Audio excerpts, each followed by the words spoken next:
mecanismos de transmisión, cuáles son los riesgos de transmisión neonatal, la prevención de la transmisión vertical, que es la transmisión madre-niño, los escenarios de transmisión neonatal, el diagnóstico de VIH en pediatría, que ya lo hemos desarrollado ahorita prácticamente con el caso clínico, y el tratamiento que, bueno, es bueno que ustedes lo conozcan de manera bastante, digamos, general, ¿no? Porque no pienso enseñarles cómo tratar a un niño con VIH, esto lo hace básicamente dentro de la especialidad de infectología pediátrica, ¿no? No está, digamos, incluso en el campo de la pediatría general. Ya recordamos que en los años 80 fueron los primeros casos de neumonía por un parásito oportunista llamado Pneumocystis carini en esa época, ahora se llama Pneumocystis jirovecii.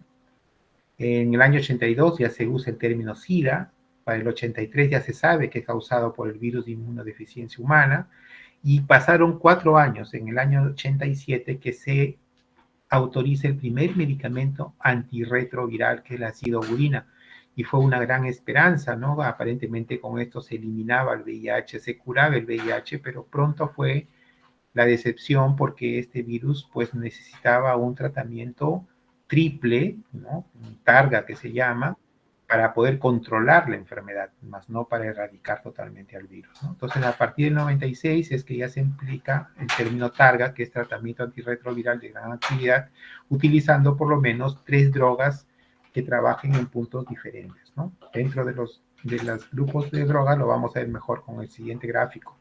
Este es el ciclo biológico del VIH, ¿no? El VIH es un virus, un retrovirus, que se liga a los linfocitos CD4 a través de un receptor específico, se acopla, se fusiona a esta membrana y ingresa su material genético, que es ARN.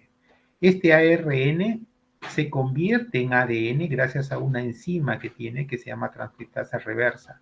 Y este ADN le permite ingresar dentro del núcleo para incorporarse en el material genético de la célula huésped. Fíjense, se mete en el núcleo, en el ADN se incorpora, y este ADN empieza a activarse y genera la producción de las proteínas del virus, los cuales se organizan, se ensamblan y forman viriones, y estos viriones salen al exterior a seguir buscando células con receptor CD4.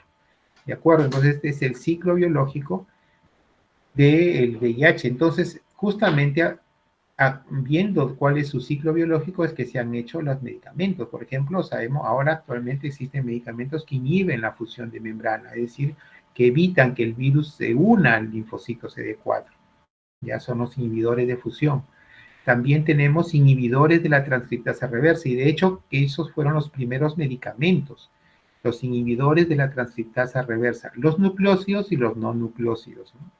Entonces, esto fue el inicio de la droga. Luego hay las enzimas que son las proteasas, que son las que fraccionan estas cadenas grandes de aminoácidos en pequeñas partículas proteicas víricas. Entonces, hay los inhibidores de proteasa. Las proteasas son las que hacen la fragmentación de estas cadenas hacia la formación de partículas virales. Entonces, los medicamentos actúan justamente inhibiendo alguna parte de su ciclo biológico, o sea, la fusión, la transcripción o la fragmentación por las proteasas. ¿De acuerdo? Hay también medicamentos que inhiben la integración, son inhibidores de la integrasa, que evitan que el ADN se una al ADN del huésped. ¿De acuerdo? Y de esa manera bloquean la replicación viral. A ver, vamos a poner esto en presentación para que se vea mejor. Entonces, sabemos ya por nuestras clases que el VIH se transmite principalmente en la población adulta por transmisión sexual, por transfusiones sanguíneas y en lugares donde se consume drogas parenterales, compartir jeringas. En la población pediátrica, principalmente la transmisión vertical, que es de la madre hacia el niño. Muy bien nos decía Genaro que la lactancia materna también es un factor de riesgo importante en la transmisión vertical. Y no olvidemos la exposición laboral, ¿no? Los pinchazos que podemos tener el personal de salud con pacientes que tengan el virus, y podemos nosotros infectarnos de esa manera, ¿no? La exposición laboral es importante, sobre todo para nosotros. Entonces, ¿cómo es el riesgo de transmisión perinatal? Si yo tengo una madre VIH positiva, sea porque lo adquirió de manera sexual, por transfusión, por laboral, por lo que fuera, ¿de acuerdo? Esta madre pone en riesgo a su recién nacido. ¿Por qué? Porque la madre puede transmitir al feto a través de la placenta. A través de la placenta puede ingresar el virus y infectar al recién nacido. ¿Lo hace en un 100%? No, señores. Toda madre que es VIH positiva no es en un 100% que su niño va a ser VIH positivo. Ojo, ojo a eso, por favor. ¿De acuerdo? Hay un riesgo, sí. Ahora vamos a ver los porcentajes. Ahora, el recién nacido, fíjense, el recién nacido puede ser positivo en un 30%, en un 30%, y puede ser negativo en un 70%.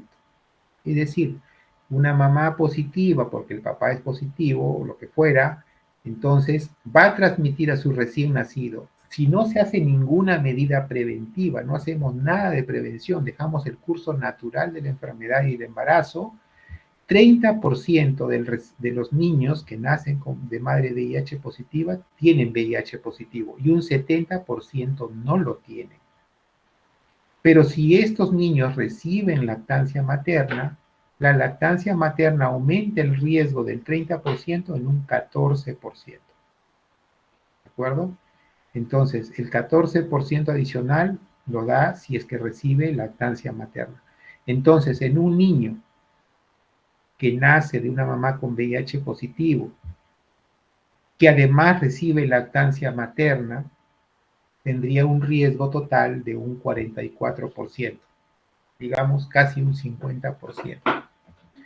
Y esta es una de las razones por las cuales, por ejemplo, la OMS en algún momento lo dijo, que en países de alta prevalencia de VIH, como es el África subsahariana, por ejemplo, en la cual es la prevalencia de VIH es bastante alta, la pobreza es bastante alta, y allí muchas mamás embarazadas tienen niños, muchas mamás tienen niños y son VIH positivas. Y si yo les digo a esas mamás que no le den leche materna, esas mamás no tienen fórmula, no tienen posibilidad de tener fórmula. Y algunas pocas que puedan recibir no tienen agua potable, no tienen biberones adecuados.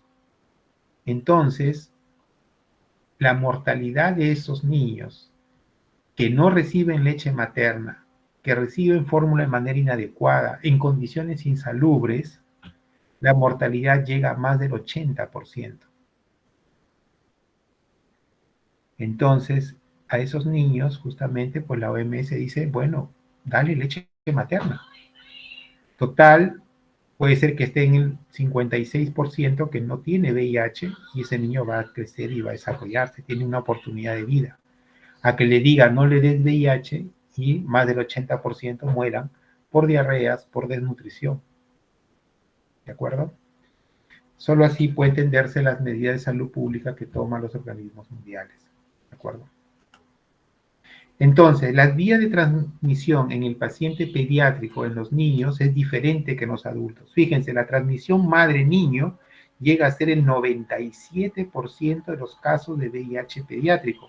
Solo un 2% son por transfusiones, que hemos tenido casos lamentables, sobre todo en los neonatos que necesitan transfusiones sanguíneas. Y si hay un donante que no sabía o estaba en periodo de ventana, no se hizo un buen tamizaje de esa sangre, de un donante pueden salir hasta 8 transfusiones de un bebito. Y hemos tenido justamente en la maternidad de Lima hasta 8 casos de un mismo donante. ¿De acuerdo? Lamentablemente, lamentablemente en la población pediátrica todavía sigue habiendo, sobre todo en niñas puberales, niñas adolescentes, que adquieren la infección por abuso sexual. No es mínimo, pero sí hay casos de abuso sexual. Entonces, ahora veamos los escenarios de transmisión del VIH. Tenemos 3 escenarios, miren, 3 escenarios. El escenario 1 es la gestante que por primera vez se le diagnostica la infección de VIH durante el control prenatal. Es importante el control prenatal porque debemos valorar esta infección tanto en el primer trimestre como en el tercer trimestre, ¿de acuerdo? Entonces se diagnostica y este paciente tiene un escenario 1. El escenario 2 es una gestante que ya sabía que tiene VIH, que estuvo en Targa antes del embarazo, o sea, es una gestante controlada, con un parto planificado incluso muchas veces. Y el escenario 3 es una gestante VIH diagnosticada por primera vez en el parto. No hubo un control prenatal adecuado, se diagnosticó al final, ¿no? Y eso pueden ustedes amplificar, leer en la norma técnica del Ministerio sobre la transmisión vertical del VIH, publicada en el año 2019. En el escenario 1, entonces, la madre debe, antirretroviral debe recibir desde las 12 semanas. O sea, la mamá que se diagnostica con VIH hay que darle antirretrovirales desde las 12 semanas. Ya justo que después que se hizo la embriogénesis. Luego debe recibir sidobudina endovenosa 2 horas antes de la cesárea, debe planificarse una cesárea hasta el momento de ligar el cordón umbilical. ¿De acuerdo? Y el recién nacido, el bebito recién nacido, debe recibir sidobudina 4 miligramos por kilo por dosis cada 12 horas. Por 4 o a 6 semanas. Se da 4 semanas si la mamá recibió sidobudina o se da 6 semanas si no la recibió. Y se suspende la lactancia materna. El escenario 2 es igual al el mismo comportamiento. Solo que acá, en el caso de la madre que ya recibía Targa, pues continúa con su tratamiento recibido de Targa. La diferencia está en el escenario 3 para el niño. En el escenario 3, de acuerdo a la madre, hay que darle antirretrovirales lo más pronto posible, ¿de acuerdo? Hay que darle sidobudina endovenoso igual que en el escenario 1, y si es que ya llega al centro de salud con una dilatación mayor de 4 o con membranas rotas, el parto es vaginal. Se prefiere la cesárea programada, pero si ya llega en expulsivo, llega con una dilatación más de 4, membranas rotas, ya el parto puede ser vaginal. A este niño no solo va a recibir sidobudina 4 miligramos por kilo por dosis, sino que hay que darle también lamivudina 2 miligramos por kilo por dosis cada 12 horas por 6 semanas y 3 dosis de nevirapina 12 miligramos por kilo bioral. El primer, tercer y séptimo día igualmente se suspende la lactancia materna. Nuestro país, las condiciones sanitarias, nuestras condiciones de salud, permiten que suspendamos la lactancia materna porque el ministerio les da fórmula a estas mamás con VIH hasta el año de edad. Le damos suplemento de fórmula suficiente para el niño hasta el año de edad. Ahora, el diagnóstico del niño expuesto al VIH, acabamos. Fíjense que la prueba de PCR debe hacerse en el primer mes. Si en el primer mes se hace la primera prueba de PCR y el PCR es positivo o puede ser negativo. Si es positivo, ¿le digo que tiene VIH? No, no puedo decirle a VIH con solo una prueba. No, tampoco en pediatría, tampoco con PCR, ¿de acuerdo?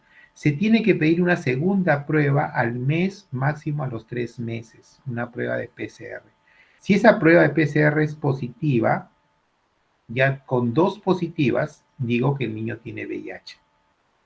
Si esa prueba es negativa, entonces digo que es indeterminado. Lo mismo que si era negativo y ya me sale en la segunda positiva, sigue siendo indeterminado.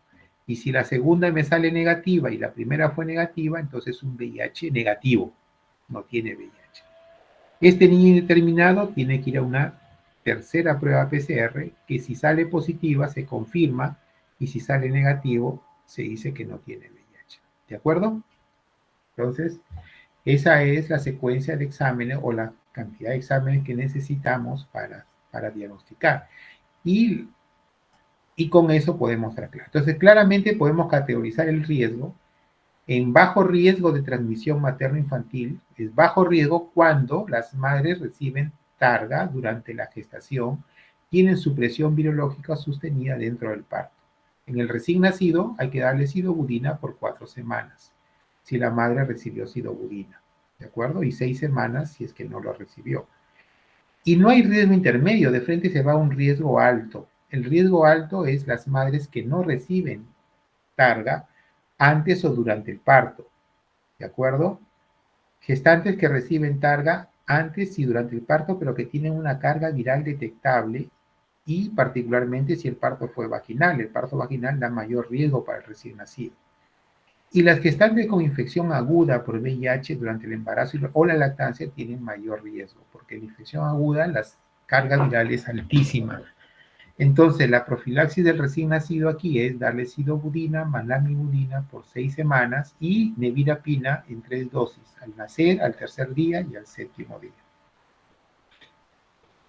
Entonces, nosotros lo que queremos es llevar la transmisión vertical de ese 44% que les decía, que en un principio, que no hacemos nada, que no sea 44%, que sea menos del 2%. De hecho, los países desarrollados han logrado que sea menos del 1% inclusive. Nosotros la meta es que sea menos del 2%, o sea, solo 2 niños de 100 madres con VIH positivo. Para eso se requieren muchas estrategias, por ejemplo, la cobertura prenatal que sea más del 95%, estamos muy bajos todavía. Que se haga un tamizaje de VIH a todas las embarazadas, de preferencia en el primer trimestre y en el tercer trimestre, y esto sea más del 95%. Que las mujeres embarazadas VIH positivas reciban tratamiento antirretroviral, más del 95%, y más del 95% de los niños nacidos con VIH, de madres con VIH, reciban la profilaxis de sidobudina o sidobudina, lamivudina y virapina de acuerdo al escenario. ¿De acuerdo? Entonces, el seguimiento de los niños que han nacido de madres con VIH, pues hay que hacerles sus pruebas de diagnóstico, PCR, ¿de acuerdo? Para ver en por lo menos 2 pruebas para poder hacer un diagnóstico, de preferencia al mes y máximo a los 3 meses. Bueno, un poco de epidemiología peruana. El primer caso descrito en el mundo fue en el año 81, recordarán, y en el Perú empezó en el año 83. El primer caso de una mujer con VIH fue en el 87, y si ya tenemos mujeres, pues el caso pediátrico no tardó hasta el año siguiente, en 1988. Y poco a poco se incrementaron el número de mujeres infectadas, ¿no? Y actualmente tenemos un problema bastante alto con el VIH. El VIH en la población pediátrica, para diferenciarlo del adulto, pues es una infección que mayormente, como ustedes vieron, 97% la adquirieron durante la gestación, o sea, es una infección principalmente perinatal. Entonces, es un virus que ya ha sido expuesto a antirretrovirales probablemente por la madre. Recordemos que los receptores CD4 varían con la edad. Los niños tienen mayores porcentajes de CD4. Ahora, en la farmacocinética de los fármacos antirretrovirales también es variable según la edad. Los niños, pues hay pocos estudios de farmacocinética de los antirretrovirales en la población pediátrica. Además que su sistema inmunitario y neurológico es inmaduro y está en desarrollo. Luego, la cuestión de adherencia. El niño no toma su medicina por sí mismo, depende de un adulto, y si el adulto es una familia VIH disfuncional, en estado terminal o SIDA, es difícil, ¿no? Muchas veces queda a cargo de las abuelitas pues no le dan el tratamiento como debiera ser. Entonces hay serios problemas en el manejo con el niño con VIH. Aquí rápidamente algunas definiciones que son importantes. El lactante expuesto al VIH es el lactante que no sabemos si tiene o no tiene VIH, y decimos que es expuesto porque nació de una mamá con VIH positivo. Entonces es el lactante expuesto al VIH. El lactante expuesto presuntamente no infectado por el VIH es el lactante al cual tenemos una prueba negativa, solo una, no tenemos una segunda prueba. Es un niño que está creciendo bien, no tiene enfermedades, lo decimos presuntamente no está infectado. ¿De acuerdo? Y tenemos el lactante expuesto no infectado con VIH, es el lactante expuesto que ya salió sus pruebas negativas, o si no le hemos hecho PCR, le hacemos un ELISA y nos sale negativo. Pero ¿cuánto nos sirve el ELISA? Cuando le hacemos después de los 18 meses. Normalmente la duración de las inmunoglobulinas en el cuerpo es aproximadamente 1 año. Y decimos pues hasta 1 año y medio máximo. Entonces, si ya el lactante tiene 18 meses y le hacemos un ELISA y sale negativo, pues decimos que no tiene VIH, porque ya se negativizó. Es el cero revertor. Recapitulando entonces, el lactante infectado en el niño menor de 18 meses se diagnostica por 2 pruebas virológicas positivas o que tiene criterios clínicos de SIDA, o sea, la categoría clínica C. Y el lactante infectado con VIH, pero que es mayor de 18 meses, ya igual que el adulto, una prueba positiva de ELISA para VIH confirmada con Western blot o con IFI, con inmunofluorescencia indirecta. O es un niño expuesto al VIH, pero con diagnóstico clínico de SIDA, es decir, categoría C también es su diagnóstico. El esquema de tratamiento TARGA en los niños, pues se divide básicamente en menores de 3 años y en mayores de 3 años. Para los pacientes menores de 3 años se prefiere 2 inhibidores no nucleócidos de transcriptasa reversa unido a un inhibidor de proteasa, que es lopinavir o ritonavir, y los 2 inhibidores no nucleócidos de transcriptasa reversa, pues sidobudina y lamivudina es de cajón la que se usa mayormente, ¿no? Que se le puede reemplazarse uno de ellos por abacavir o más lamivudina. Y los pacientes mayores de 3 años usamos 2 inhibidores nucleócidos de transcriptasa reversa, que es la sidobudina, la lamivudina, igual que la anterior, y le sumamos un inhibidor no nucleócido de transcriptasa reversa, que es el efavirenz, ¿no? También puede ser en este un IP, que es el lopinavir, ritonavir o axanavir, ritonavir. Bueno, esos son esquemas, como digo, para que ustedes sepan que el esquema de manejo es especializado y hay que usar por lo menos 3 medicamentos. El seguimiento, pues todo niño que inicia TARGA debe ser evaluado clínicamente en forma mensual. Hay que hacerle prueba de CD4 y carga viral para ver el efecto del tratamiento. Si yo doy un tratamiento adecuado, la carga viral debe ser indetectable y el recuento de CD4 ser normal. Y esto se hace controles cada 3 meses, valorando siempre la adherencia. Las categorías clínicas, ustedes ya lo han estudiado cuando han visto VIH en adultos, ¿no? La categoría N, por ejemplo, es la categoría que no tiene síntomas. La categoría A son síntomas leves y la categoría B son síntomas moderados, sobre todo anemia, neutropenia, trombocitopenia, candidiasis, diarrea crónica, meningitis, sepsis o neumonía o herpes zóster. Y la categoría C ya son síntomas severos de inmunodeficiencia severa, como por ejemplo 2 infecciones bacterianas severas, neumonía por Pneumocystis jirovecii, candidiasis esofágica, criptosporidiasis, o sea, hongos, TBC extrapulmonar o diseminada, enfermedad por citomegalovirus, síndrome consultivo o encefalopatía. Estas son enfermedades ya en pacientes con severa inmunodeficiencia y los pone en categoría clínica C o SIDA, que hemos dicho. Y acá un cuadrito para que vean ustedes que el recuento de CD4 varía con la edad, ¿no? Y ese es un indicador importante para ver qué grado de inmunodeficiencia tiene. Entonces, la categoría inmunológica y la categoría clínica es la clínica. La categoría inmunológica nos va a ver según el recuento de CD4. Puede ser categoría inmunológica 1, sin supresión, 2 con supresión moderada y 3 con supresión severa. Entonces, en el niño menor de 12 meses, sin supresión es si tiene mayor de 1500 CD4. Será moderada si tiene 750, 1499 y será severa si tiene menos de 750 CD4. Si tiene de 1 a 5 años, será sin supresión si tiene más de 1000 CD4. Será moderada si tiene de 500 a 999 y será severa si tiene menos de 500. Y el niño de 6 a 12 años es como el adulto, ¿no?